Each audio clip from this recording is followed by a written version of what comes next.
শাবান মাসের ১৪ তারিখ দিবাগত রাত, যা মুসলিম বিশ্বে শবে বরাত নামে পরিচিত, তা একটি অত্যন্ত ফজিলতপূর্ণ রজনী। আরবিতে এর নাম লাইলাতুল বারাত বা লাইলাতুন নিসফ মিন শাবান। এই রাতকে মুক্তির রাত বলা হয়, কারণ এই সময় আল্লাহ তাআলা অসংখ্য বান্দাকে গুনাহ থেকে মুক্তি দান করেন এবং তাদের প্রতি বিশেষ রহমতের দৃষ্টি দেন। হাদিস শরীফে এসেছে, এই রাতে আল্লাহ তাআলা মুশরিক ও হিংসুক ব্যক্তি ছাড়া অন্যদের ক্ষমা করে দেন।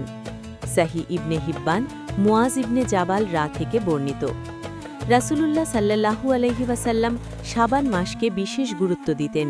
তিনি বলেছেন, যখন অর্ধ শাবানের রাত আসে তখন তোমরা এই রাতটি ইবাদতে জাগ্রত থাকো এবং দিনের বেলা রোজা রাখো। মিশকাত শরীফ।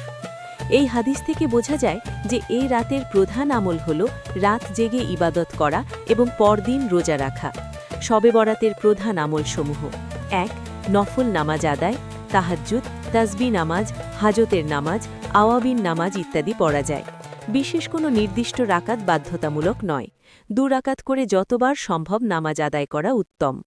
২. পবিত্র কুরআন তিলাওয়াত, যত বেশি সম্ভব কুরআন পড়া।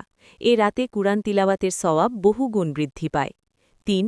বেশি বেশি দুআ ও ইস্তেগফার, গুনাহের জন্য ক্ষমা প্রার্থনা, জীবিত মৃত আত্মীয়স্বজনের জন্য দুআ, দুনিয়া ও আখেরাতের কল্যাণ কামনা করা।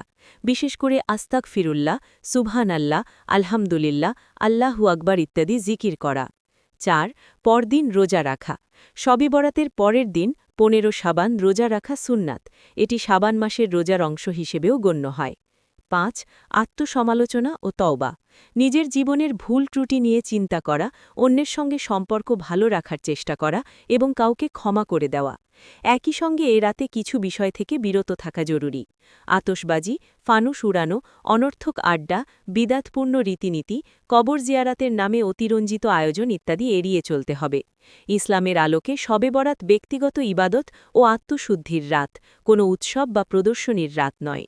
আল্লাহ তাআলা আমাদের সবাইকে এই বরকতময় রাতের ফজিলত লাভের তৌফিক দান করুন এবং গুনাহ থেকে মুক্তি দিয়ে জান্নাতের পথ সুগম করুন।